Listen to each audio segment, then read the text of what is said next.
We're live from Chicago. It's June 26th, and welcome to episode 88 of the Driving Forward podcast.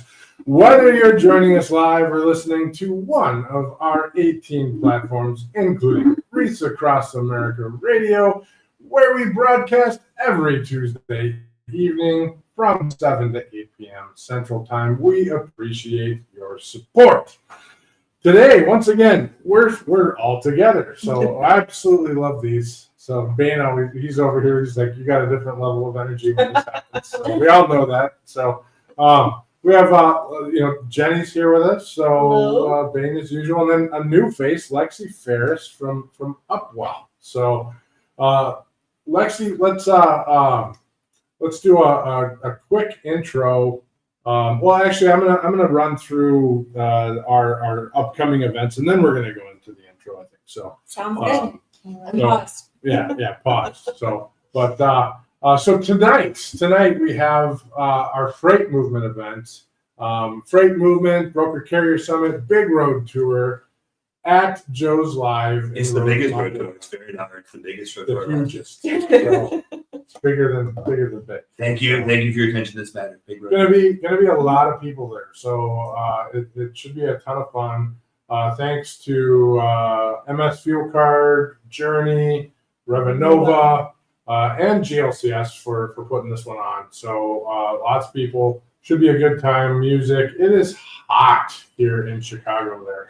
So actually more humid. I don't know if it's all the above. Yeah. Like you walk outside, you swallow air, you're basically swimming. Yeah. Not good makeup weather. It didn't work well for me. So we'll put the link in the comments for tonight. We still have it's a big venue, so we're going to be able to handle a lot of people. So if you want to swing on through, from 6 to 9 p.m. in Rosemont, Illinois, at Joe's Live. Next week we'll be airing the best of episode. I don't think we've picked exactly which one we're planning on doing. Naturally. So yeah, your ego will be in it for sure. So, but we're gearing up for the following week. We're gearing up for a live event at the I-80 Walcott Jamboree, and we'll be streaming for 3 days straight. And why that sounds like a blast, it's going to be hot. There's a lot of asphalt. And I think our team has solidified on this one too. So we have Jennie coming, Jennie Malafarina.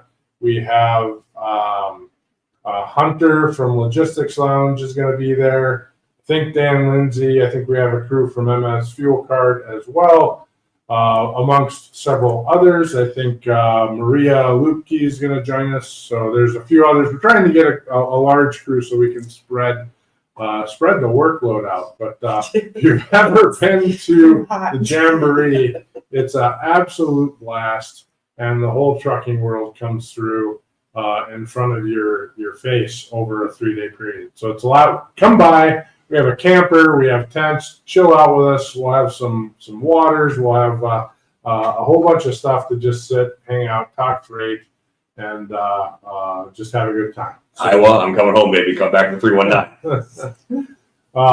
July 17th, we have Lance Healy on. If you don't know Lance Healy, you should. Lance is a wealth of knowledge. He knows a ton of stuff. If you just pick his brain on LTL sometime. Lance is one of the founders of Bain Technologies, and now he's the founder and brains behind a company called FreightFlex. He's actually founded a bunch of stuff, but he's an absolute pleasure to talk with, and I'm excited to have him on the show. Capping off July, we'll be at the Minnesota Trucking Association annual conference the week of July 28th. We're hoping to see everyone there. That's one of my favorite conferences of the year. I've been going for pretty much my whole professional career, so somewhere around 30 years to that one.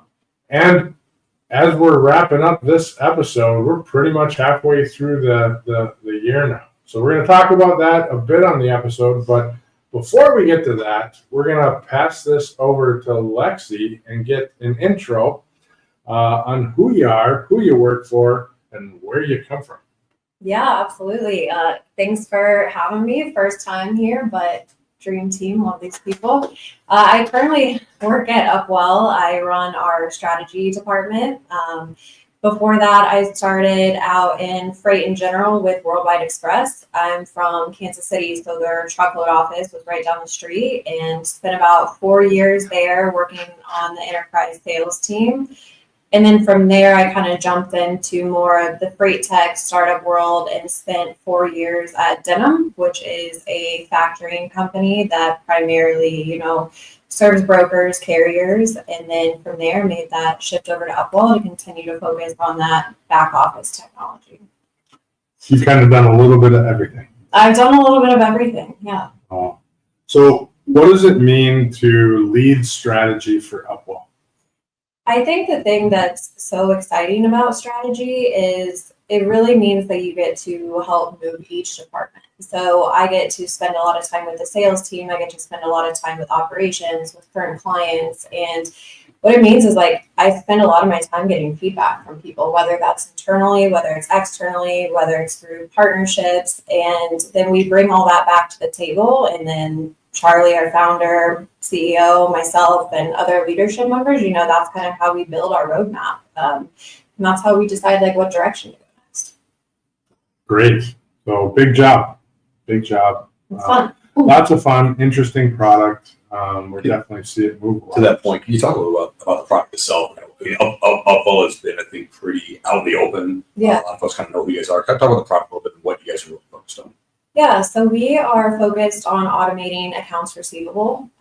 So anyone who's been in the space, it's probably the least sexiest part of any freight broker. I love getting paid pretty sexy. I'm just saying. That's the whole point. That's literally the whole reason we're on this. Well, it'll get sexier if you work with Upwell. So essentially what we're doing is we're trying to automate some of those mundane tasks. All these companies have these back office teams that sometimes are just spending their entire day uploading paperwork, clicking buttons. And so where we come in is we're trying to automate that, give them that time back, get paid faster. I mean, essentially the cheapest money is your own money. So when you're not getting access to it, that stops the flow of some things you can do with your business. So we're coming in, we're automating that via integrations. We use a lot of AI, LLMs, and that's kind of where we're stepping in. Awesome. Exciting. Making AR sexy. We're making AR sexy. Our new tagline. Yeah. Making AR sexy. Cheapest money is your own money. There's nothing true. That's the best saying. So I say the same thing. Faster way you can reduce that AR, and everyone at my companies know that I attack that with fierce. I mean, it's a little excessive. Yeah. So we attack that pretty hard. So it starts at the beginning and it ends when it ends. But you want to move on that. So yeah. Mr. Rob Bussey says hello. So hey, buddy. Hi. Hopefully we see you. Yeah, it's been a long time. I haven't seen Rob. Gosh, I'm gonna guess it's been manifest 2 years. Yeah, it's a year and a half. That's So it's been a minute. So it'll be good to see if you can make it tonight. So following up to carrier intro. So the transition from freight brokerage, which is chaos, it's insane. And first job out of school, correct, was freight brokerage? No. So I actually, kind of long story, when I was 18, I started working for Farm Bureau Financial Services. So it's kind of insurance also, maybe not the sexiest, but you learn a lot. I did that for about 7 years through, once I was 18 through college. Their headquarters was in Manhattan, Kansas. So I got to part-time work for them through school, and then it was so easy after that while I was looking for that forever thing that ended up being freight. So sorry. Yeah. Once you're in, you're in, man. If You just shuffle around. Yeah. You're not going to leave. Yeah, so I did that for 6-7 years. And then that's when I transitioned into worldwide. So I've been in sales since I was 18. So then I transition from freight brokerage to freight tech. Kind of talk about that a little bit. The reason I asked, and I was before the show, is there's a lot of folks looking at where they're in question of career. Do I go the freight tech route? Do I go the brokerage route? Do I start my own thing? I was going to talk about that a little bit and why you made the transition and kind of how it's been. Yeah, the transition for me, it seemed almost like the normal next step. I mean, like tech was becoming so large, it kind of brought in my like finance background, my sales background, and my freight experience in one. So kind of made the leap to be like one of the first employees over at Denim, and it was different. It's a lot of different, especially because most are remote companies. So I was used to, being in this massive corporate office that had hundreds of people in it, like footballs thrown everywhere, and like you would go talk to someone about like what was going on. And so not only was it like learning a new part of the industry, but I also had to get used to like you're kind of on your own. So, and most tech companies too, not all of them are startups. So it was a big adjustment from just different experience there. And then also a startup. So I was used to, again, this like large company. They had every department, they had everything you needed. They had so much money. And then it's like, hey, you were hired to build out the sales team, but like you also need to help in like marketing and partnerships. And like, oh, this operations person is out today. So like, yeah. So I would say that was probably the bigger thing, was learning to wear more than one hat, because when I was in this brokerage, it was like, that was your hat. You didn't take your hat off. Maybe after hours, you had to like cover a load. Yeah. Didn't take the hat off. I love my hats. Shout out Charlie, he doesn't like hats. And then, so I would say that was the biggest difference for me personally. But I would say if you're in like a brokerage right now and you're looking to make a change, like follow the tech, learn about it before you make that leap, like talk to others about it, see like if it's really what you want or different things like that. Because it's definitely different. A lot different. I made the analogy, and Stacey a little bit with the movie references, but it's very much like going from like the boiler room, if you recall that movie, to when Milton in Office Space gets moved down to the basement, he's by himself. That's really what it's kind of like when you go from a full office to the remote. So I had a very different experience when I moved from operations. When I moved from being an operator to moving to technology, because I moved to an established company. There wasn't the freight tech environment that there's now 15 years ago. So I moved into a company that I was employee 301. So if you looked at how many employees there were, then we grew to 1,000 employees over a few years. But when I first walked in the door, there was 300, of us. But it was still crazy. It was still completely different. So just the culture and the change of, you go from the grind of moving freight to the change of, we have to be creative and we have to build technology that fits the industry that's grinding to move freight. And so it was still a while. Greenfield too, so doesn't exist a lot of these. Yeah. So yeah, absolutely. And I feel like that those two spaces have merged together more. It's not as much as, it's still a grind, so nobody can argue with, get too mad at me for saying it's not a grind. But it's not the same thing. Yeah, it's not the old school of what it was. Yeah. I learned from guys that started moving, pre-deregulation. So those guys don't move freight anymore. No. They're living in Phoenix or in the ground. So I will say though that if you start in a brokerage or carrier side or wherever you start, like that knowledge helps so much more than people think when you do get into that tech side, especially if you're in sales or any customer facing solution. Like they trust you when they know you relate to them, when they know that you understand what they're saying, when you can like share your own experiences. So even if you're new to tech, a lot of times like that's just such an easy, like breakthrough. Well, the real world application, you've lived the life. Yeah, like we're not just the founders are coming from being carriers and brokers, and they're like, these are the pain points, and companies aren't solving for it now, and they're going to build their own tool to combat that. And one thing I'll say is, a very wise man said this once, and so I would steal it from him. Make sure that the problems you're solving are not ones you created. Yeah. Sure. Thanks, Chad. Yeah. Appreciate you. He does this. Yeah. Sure.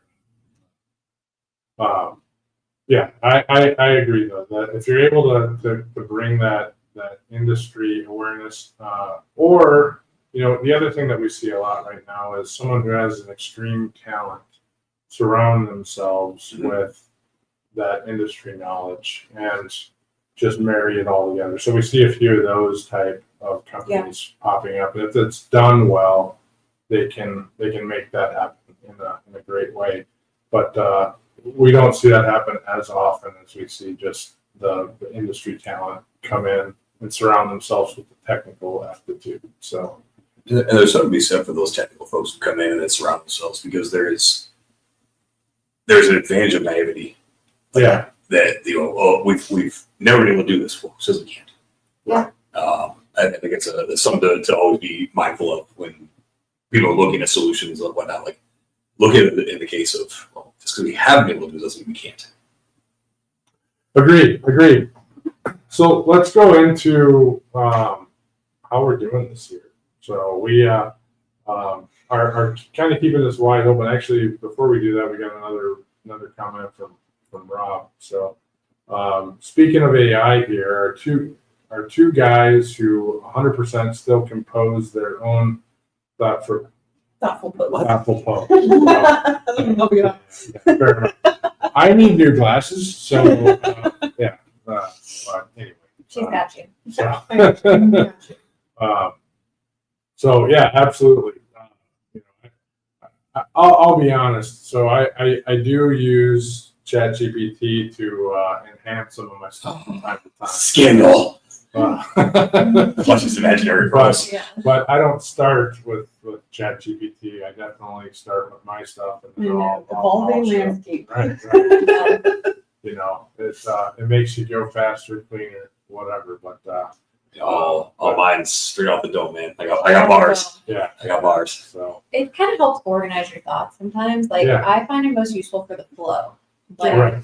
but I the still want it to be ideating, neat. yeah, like the ideating at scale, you can come up with 40 different ideas and like give the bars on. Yeah. Yeah. And so that I do like, yes. But it's, and every one of my posts, 100 like that. Like, you can hear it in my voice. Yeah. Uh, Actually, it should. Like, it should that way here. Exactly. What's he says? What, you bastard? Come say it to our face. yeah. So we'll talk more about it tonight. Yeah. So the state of the industry, I think, going into this year, we were talking about some of it. I mean, if we look at it, start this off until we hit the top of the hour. Yesterday I was on Charles Gray Senior's show talking about kind of the state of technology and where we're at there. And I think tech has hit an interesting position. So, and the fact that leaders are kind of edging out in certain spaces. So if we kind of take it to the top of the hour, and then after the top of the hour, we kind of open it beyond tech. So, but I mean, looking at this year and how things have edged through the year, how do you guys feel about where trucking technology or transportation logistics technology has gone over the last 6-7 months? I think we've seen a lot of consolidation in M&A. At least efforts around it. There's been some of that. Yeah. There's been some of it, but some big moves, right? Drivewise, Best Pass, Fleetwood. What's the one that the DAT bought? Trucker tools. No, That was last year. no, this was the payment platform that caused the issue with TR. Triumph and green screens. As No, well. it's Well, not the one you're thinking of. you but don't know what they mean. Yeah, the Yeah. one that OTR and Yeah. OTR solution. that's all cleared up. So so like supposedly it's Breaking news.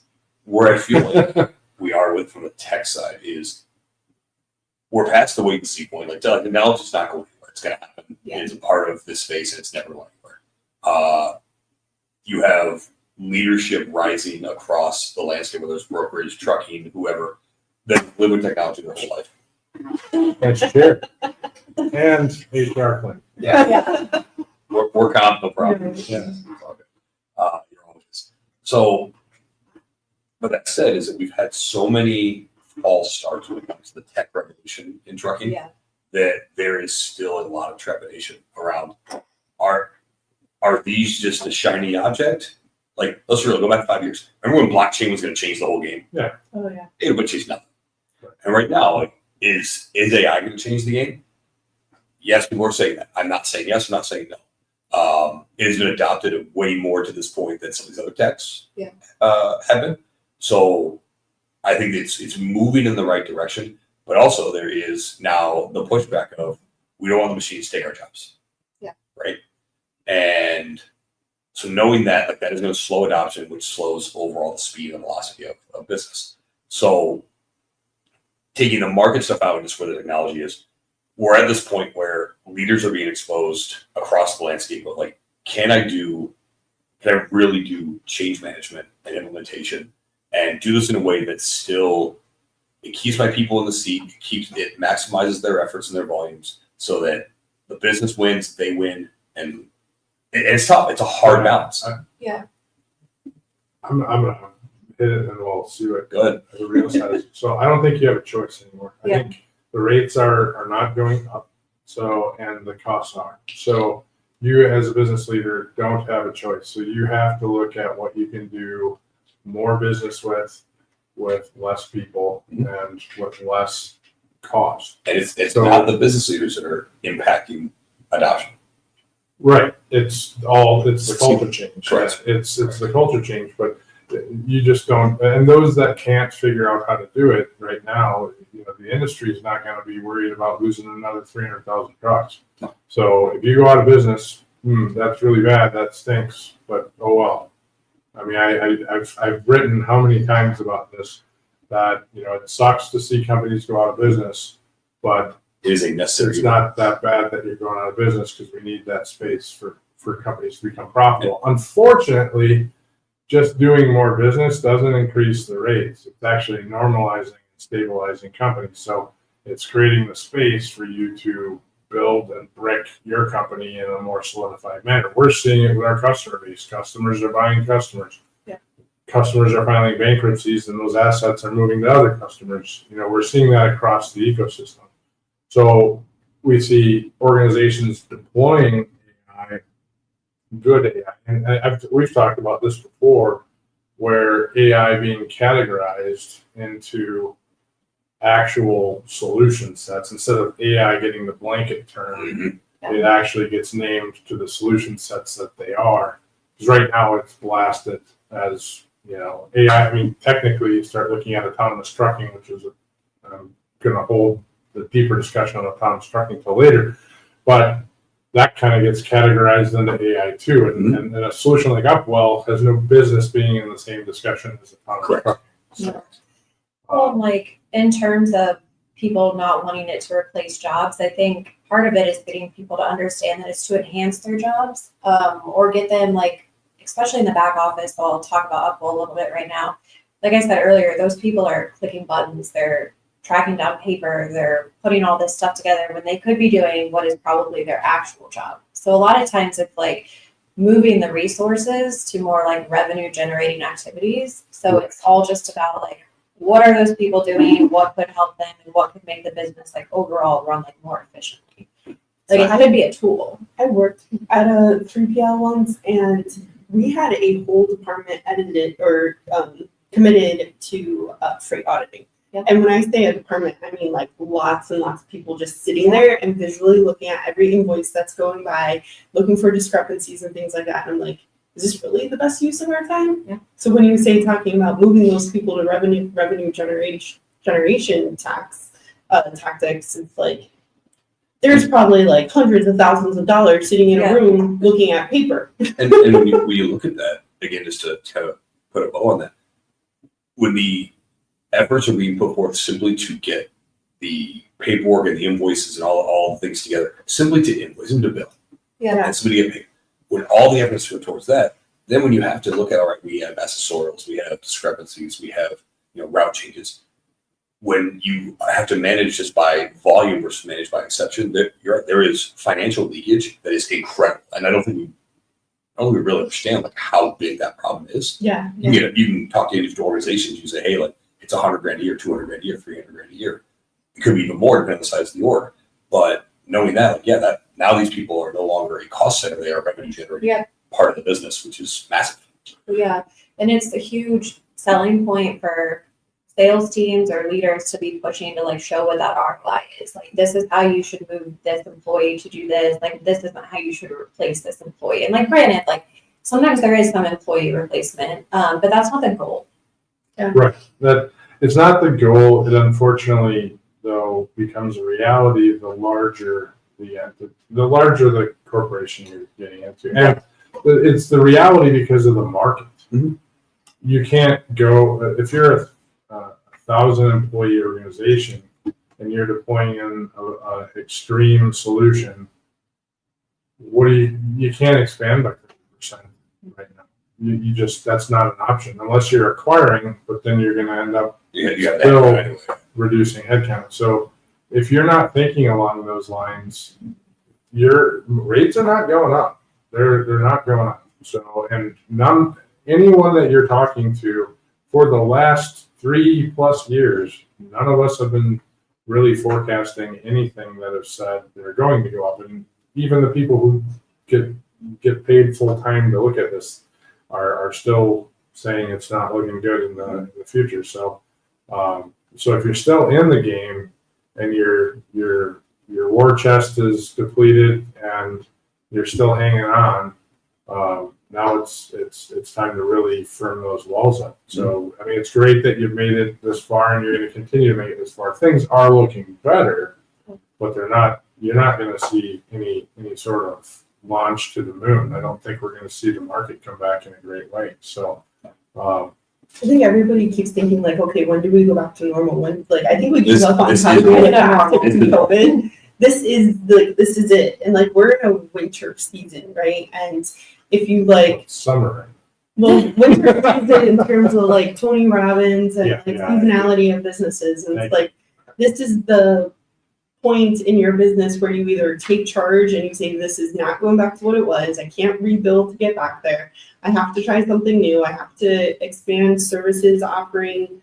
And whatever it is, you have to figure out what the right path is for you, but don't try to get back to where it was because that's not there anymore. Yeah. The other thing, you had said something earlier, and that was you don't really know what the impact of some of these solutions are going to be to your business, and a solution similar to Upwell, but it is an exponential impact to your business. The larger your business is, and by exponential, I mean, if you're 5 people in the back office, you might have some freed up time, and you can't go smaller than 5 people. But if you have 500 people in your back office, you're going to free up people. You're going to have extra people that you're not going to know what to do with.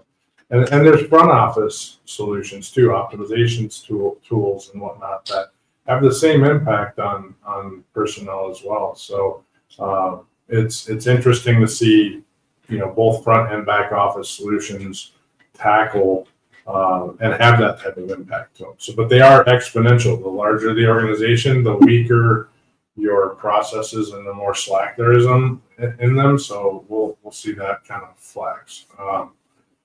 So anything more on this one? Otherwise, we'll wrap up and we'll do a commercial here for 2025 Kick Rocks. Yeah. 2024 can, 2023 can, 2022. Man, 2026 will be the year.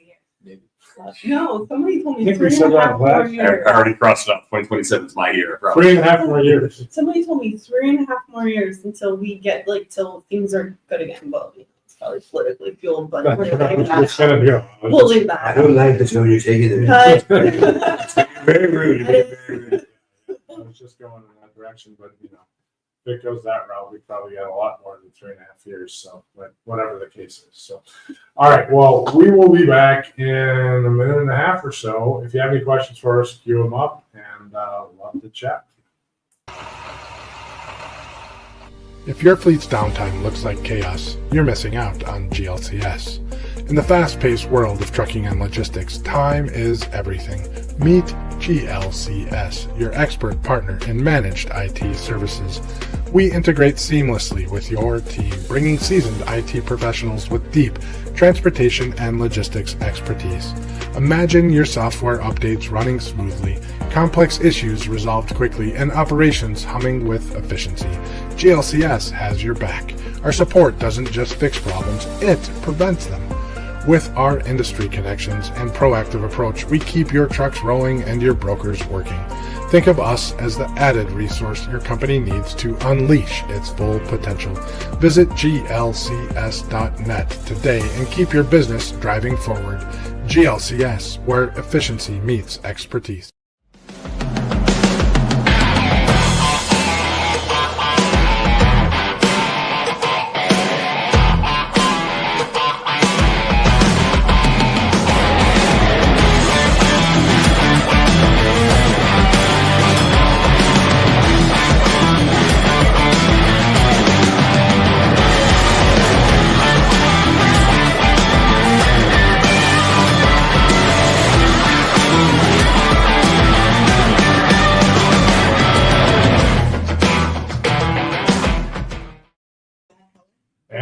are back. And we are chatting. So we're talking about. I get a pedicure right before every meet, and so Yeah. that's what I was talking about. Is so it's about time Oh. to get a pedicure. So But not only does he get the pedicure, he gets color. you know, You get color? yeah, Like what color? red and black. Red and black, like Strongest both way to at the live. same Yeah. time? Like switch each So toe? or- no, the wolf it's back a- thing. One French But- tip? Yeah, so you need it's to know. off color. But yeah, so the big toe is like a shield, so it's like a quarter of each one. Okay. And then it alternates toes to the right and the left. But yeah, I the big feel toe like- is both. You need to show these pictures. First of all, What is that? in this economy, Yeah. absolutely not free. Website? I was gonna say, we updated them on OnlyFans. Did we It's find you on Feet OnlyFans? Finder. Oh, but- Feet Finder. Finder. Did we find you on there? Are you on there? You got an account? Uh-oh. Yeah. You got real quiet there. I Beard bears a barbell. That's yeah. I don't know these things. I'm not sure I want to. Listen, in these Well, like, trying economic picture. times, we have to make sacrifices for people we love. Hey, those Feet Finders are making good money, you Yeah. know? Do you get like a little template? you. Do you get like a design? Well, Yeah, Like a weight on the big it's the toe? logo.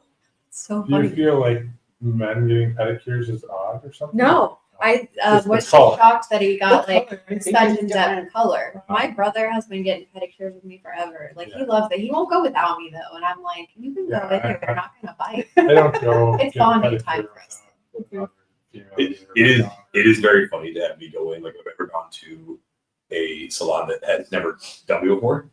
When I walk in, they're like, "Wait, what?" Are they painted now? No. Sorry. Oh, okay, I was. Since I haven't completed salon, so. Okay. We won't make him take his shoes off. But maybe at least a toe. I mean, I made sure the big toe. Well, that's a new one for me. I didn't know that. So that was something. Oh man, you know, can't wait to see it. however it works. So, all right. Well, back. so back to the technology of pedicuring. The Yeah. strongest man is logistics. Yeah. So, but all right. Well, back to technology. So, anything else to wrap kind of the tech of the year? Some concerns that I have, just to put the cherry on the top, is the solvency of some of the technology companies. We've seen some posts out there. I think there's some saber rattling with some people that maybe understand how things work, but don't understand the grit behind some of the tech leaders out there. So just because the companies don't look real great. If you're a bootstrap company, you have all kinds of levers you can pull. If you're in VC, you have all kinds of levers that you can pull. Well, let's talk about that really quick because maybe you guys know the answer to this, and I'm curious. Are VCs investing in technology again? Yeah, absolutely. Yeah. So, Not the Depends level on you the should. type. They still are. Depends on Well, I what know you it do. paused for a while. It paused for a little while, but they still were investing in the right. I don't think that ever stopped. There was that period from like 15 to 18 where like if you had a free tech solution, somebody was going to throw money. oh yeah, that's what I'm saying. It Yeah. was hot before, but That era is dead. we're The never going back there. we're not. If we do, then it's shame on every VC that does it. The AI era, it kind of started that again. But again, we talked about how you had the AI solutions that are going to come into different categories. And also there's understanding what AI actually is and what isn't. And it's not a catch-all. It's not a singular solution. And there's a lot of folks that are saying we're using AI with XYZ. And the reality is they're not. They have a fancy algorithm or they have an RPA and they pass that off as AI because people don't know any better. And so to your point about the VCs, are they investing? Absolutely. And the big thing is that like during that 15 to 18 timeframe, they have to slow down and start really looking at these solutions. Like what are you actually selling to me when it comes to this? Because there are plenty of folks out there that are pitching every single day saying they have AI solutions. And what they have is paperwork. Yeah. Well, I know like you hear about Upwell and the investments that they've gotten and stuff like that, but like can you guys think of other companies that have gotten it this year? We saw some late last year. You saw a few like TMSs that got investments. You're seeing a few other folks that are like on the payment side are getting investments. Again, a lot of people are pitching. We got batches and batches of people that are pitching, different stuff. And ultimately, what it comes down to is there is much more diligence happening now because so many VCs, really got pennies on the dollar back. Yeah. Overall, looking at their investment in the freight tech space, but they understand that we are a very analog space, and there's so much nuance that you can't automate everything. Like you have to piecemeal out. It's like Nate, you and I were talking about like standardizing an LTL, BOL. You get 5% adoption, you change the whole game. Right. And that's something that is very difficult for a lot of traditional VC and PE to understand. Is that is not how most other industries are. Sure. Yeah. And so again, it's we're not necessarily special. We are just different. That's a space. I've actually got something that's been really cool about being in like the startup world is like when I was priorly at Denim, I was there from like seed through Series B. So you get to like see a little bit of that and how that whole process works. But at Upwell, what's been really unique is like I'm doing some of that stuff with Charlie. So like I'm learning that side of the business. I'm seeing like what those meetings look like. And if anyone knows Charlie, he very passionate, can sell himself. Charlie's dope. For those who don't know. Charlie is very dope.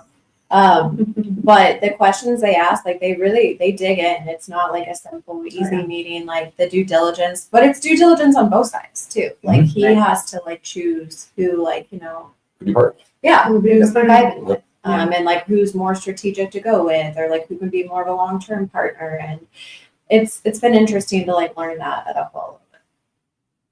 No, it's difficult. So both sides. I mean, you look at bootstrapping and how slow that can be, and you look at the VC side and how risky that can be. And either way, the failure rate is still very, very high. It's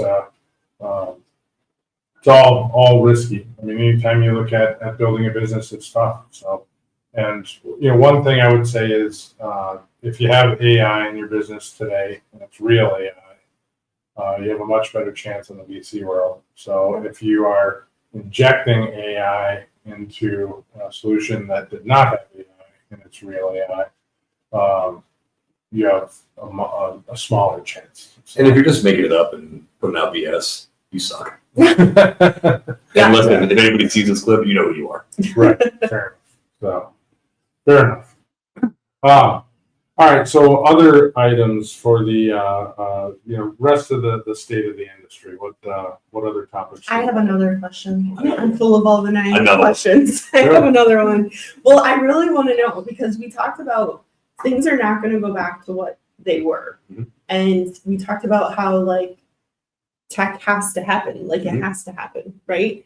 But there are so many companies that are sitting on it, and you said they can't anymore, right? Like just sitting back. I'm not making investments. I'm not getting new technology, whatever. I'm sitting and waiting for the economy to get better. So for those people, what would you say? Like I've talked to some people and they're like, when the trucks start getting sold, that would suggest that, truck drivers are getting more capacity and better loads and better rates and things like that. And so they're buying trucks. And I talked to another person who was like, when you start seeing transloads increase, more rail cars, things like that, watch that market. And that would suggest that there's more movement of freight coming into the country and moving throughout the country. We're not going back to what we were. What's going to suggest that, hey, things are getting better, or make these investments, or, or like what are the flags we're looking for? Like, that's my question. I have an answer. I'll let you go first. I think you're ready to. Yeah. He's ready to pass. Well, I feel like the vast majority, from a technology standpoint, the companies that want to invest are already investing. But and so in an up market, companies are trying to do more with less in a different mindset. In a down market, companies are trying to do less with less, or more with less, in a different mindset and a cost control measure. So they're trying to expand and tackle more business in a very fast manner. And right now they're trying to shell costs. So right now that's that expense, and there's been a lot of hold for a long time, but right now there's definitely a willingness to spend on the right solutions. But those solutions aren't necessarily sales oriented. So they might be sales oriented, but they're not the the crazy sales oriented solutions that we've probably seen in the past. We definitely see operations efficiencies. We see everything to try to drive efficient business practices, and we see them in high measure. That actually kicked off, what would you say, last summer? And then it's going wild right now. So very, very much so.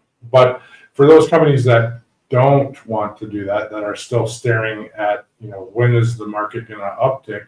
When the market actually upticks, it's too late. You've already missed your ability to make your business efficient and capitalize on the upmarket jump. So you have that 1 or 2 year cycle, most likely a 2 year cycle, 18 months. And by the time you change your business, you're going to be out of that up cycle. So from a technology perspective, I'll borrow from Steve Jobs, heavy reading his autobiography right now. Best way to predict the future is to make it. Yeah. And so when you look at your business, if you're a leader, you look at your business, what do you want it to look like? And that's not organization. It's like, how do you want your business to actually operate and flow? And so it's from, I love Nate's term, demand signal, whatever, like you have a load that comes in all the way to money to the bank. How does your business flow? How does each one of those transactions flow? And then how does that look, at scale? Then you work backwards from there. Like what pieces are we doing? What aren't we doing? And you have the ability to be honest with yourself in that exercise is one of the most difficult things for a leader to do. But when you can, and then you start to look at solutions that are either out there or that are willing to build that with you, that's when you can start to, like I said, you can design the future and predict it that way. And so to your point, are we going to see, we're not going to see ourselves go back. So those signs that we had traditionally looked at, some will still matter. Like we talk about the housing market, like as you see new home builds, that is a big driver overall of the truckload market. It's not the only one. The same thing with imports, exports, and with tariffs and whatnot. That creates a lot of issues with predicting that and the volatility with it. So knowing that we don't have the traditional flags, you have to kind of scrap all that and say, okay, we're going to design the business the way we need it to work, and then we're going to go push everything into that new system. You have to stack rank it too. Like, just because they can't do everything they want to do, like, you got to start somewhere. Kind of like they mentioned, like, you got to prioritize it. Like you said, it's hard to pick that, like, where do we kind of suck right now? Like, what would make, like, the biggest impact? And then that's where you start. And then you find the solution that has, like, the best opportunities for that. And then you build from there. Absolutely. And that's, where not only what makes the biggest impact, but what's the biggest impact at the least cost. If you're cash strapped, that's where you start. So, and then you work your way up from there, because there may be a big impact, but it might cost you $2 million. Yeah. And that's not where you want to start. So, Well, it's like when you buy a house, like, you don't decorate every room at the same time. Like, Great. maybe the bedroom, kitchen, living room, and then, like, the guest room. Unless you have VC money. yeah. True. And you decorate Exactly. all around. Yeah, I mean, I would love to decorate every You paint, room. you do all of it. I mean, it's amazing. Put it on my nightstand. Yeah. Yeah, exactly. So that's how VC works. So you might buy you might buy two. Yes. No, I'm kidding. But no, absolutely. So tackling it from that angle, I think, is important.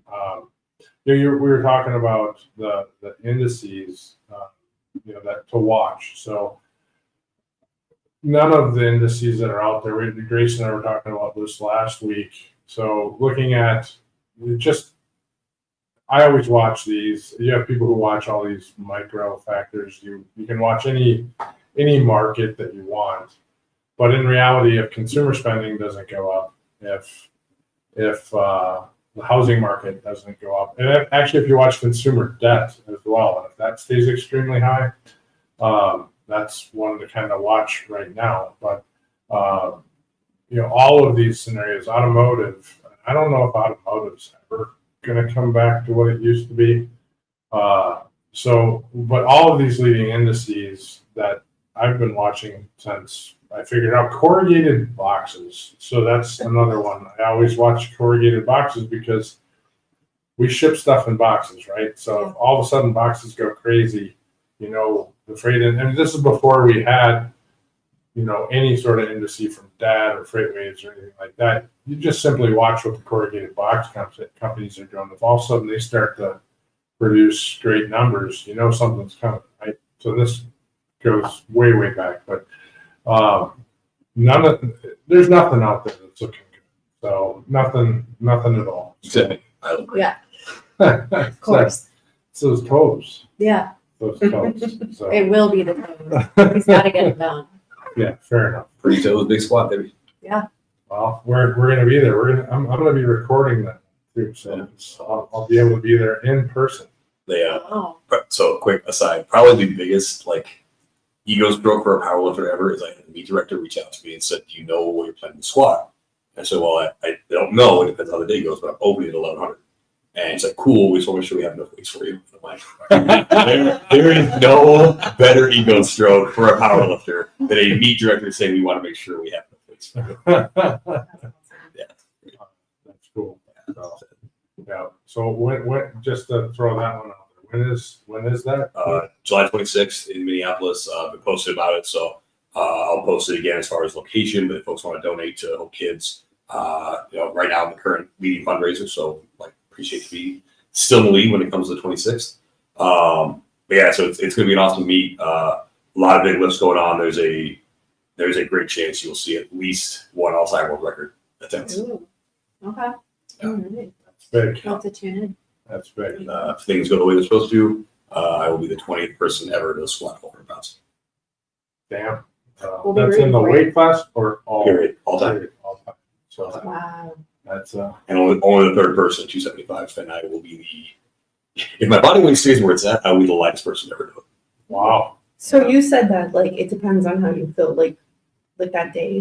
What is that? Is that just feeling Like if you're strong, not thick? How do you know Hard to- 1,200 pounds that day? Oh, It really depends on how things move. Ultimately it's Sean's call. So my coach it's Sean's call always. We know what we're there for. Right. And basically we've called it as long as we have my opener at 1100, he's like, we will load 1201 on the bar at some point. The question is, do we more like when it goes 11, 1170, 1201, and then do we go to 1230 for the all-time world record on a fourth attempt? Or if it moves good enough, do we just roll the dice, say screw it, roll 1230 on the third? So it's just a daily evaluation of how you Like the do joints or throughout. something? It's just Or, how, like, it's is how it- everything's so it's how I feel, how everything moves. We usually have a good indication based on how my face blows out in the walk room, and so yeah, and then he makes a call, and then same thing on my opening bench. We'll decide, do I take a token opener and just 300 pounds, no problem, and then put my shirt back on, or do we once again say, hey, we're gonna open it 615 and Okay. the best. All right. Well, we'll be rooting for it. Yeah. It's got to not screw it up. What's your pre-lift routine? Do you That's have a get in the game thing? 4 beers and Or beer? Yeah. No, it's so I am not one of these guys that gets all fired up, slapping, get screamed. I don't do that stuff. And the guys that do, I'm sorry, you're a turd. It's dumb. Turbine. You're wasting so much energy when you do that. It's so stupid.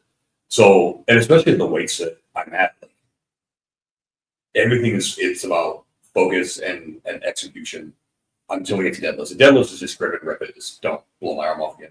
But yeah, everything, a bench, squat, everything is about just be as technical and as calm as possible until the end, because anything goes wrong and these front rates are going to go real high. It's on our health insurance. yeah. Fair enough. Our insurance company is going to go, what's going on here? 1,200 pounds. What? Yeah. So, And that's what's wild. So typically what we do, and this will be the last thing I say. So my last heavy squat is not this coming Sunday, but the following Sunday. And so the last day we'll for the meet. And two, what we do is we'll work up to my opener, and then depending on how I'm feeling that day, if feel like I got the juice, I'll take my second and then do a reverse band third, or just jump right to the reverse band, go a little over what my third's going to be, and which is probably what I end up doing. So we're going to load 1,350 pounds on the bar. Okay, so Can you squat 13. 1,300? So it'll be 1350, and then the bands at the bottom of the movement take about 120 pounds off. And at the top, I'm staying up with 1350. Gotcha. Which the all-time world record, all weight classes ever, is 1311. Wow. And that is the goal is to be the first 600 kilo squatter, which is 1323. No, what is the most you have ever squatted outside of competition? 1245. So you can do it. I'm one of the baddest who's live, Jennie. Yeah. I had Rob about to say right there. I've got two very, very important, special people in my corner that day. It's gonna be a good day. Awesome. Cool. And they could. Then they Yeah. do. Yeah. You didn't make the top two though. No. He goes there. So yeah, absolutely. Great movie. No, I know who they are. So that's solid. We'll have a few people there. I think Missy will be there too. So we'll have a crew. So It's You get to cool. cheer Like, on. the kids are all there too. So. I've watched a few of these virtually. They're not exactly like the most No, it's not. amazing things to watch. No. They're because they the way that they all go. There's like you don't know anybody. If you knew everybody, I mean, if you're in the everybody's mix, face, you know everybody. Interesting. It's sort of like a dance competition, but with weights. Yeah. So if you ever, Oh, we be dancing. You see, guy, yeah, fair enough. But the cool thing Sometimes is it's uncontrollable. the kids are there too. So like the whole kids who were all benefiting, like they're all there, and that I'm excited about. Like I've at least been introduced to the family on the side too, and that's super cool. That's cool. Nice. All right, let's talk. We Yeah. got about 7 minutes left. So let's go into tonight and freight movement in general. So since that's kind of the overall side. Yeah, freight movement. So, all right. So we've got a few events planned through the end of the year, and I don't have them listed in front of me, so we're going to have to rattle them off the top of our head. Well, So, you already mentioned we're going to Wolcott, yeah. July So 10th through the 12th. Walcott. 10th through the 12th, Walcott, Iowa, I-80 truck stop. Yeah. So, Jamboree.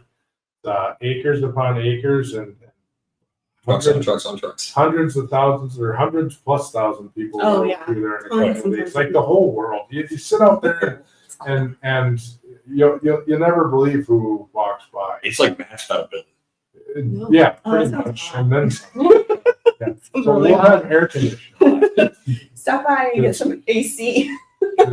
I wasn't going unless Big we had brain air over here. conditioning. Big That's how it brain. works. So and we got a nice setup after hours too. So I think we'll be good.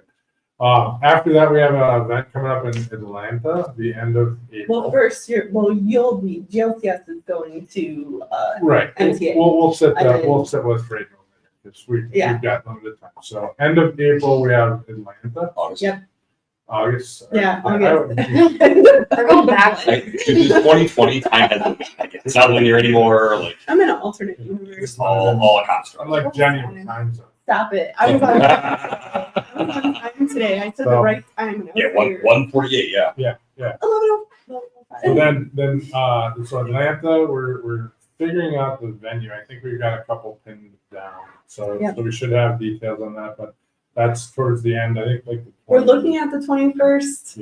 So, and then we'll be doing an event at McLeod. So at McLeod's conference in Denver at the Gaylord Rockies. So, so that'll be a after hours event on Sunday evening, 8 p.m.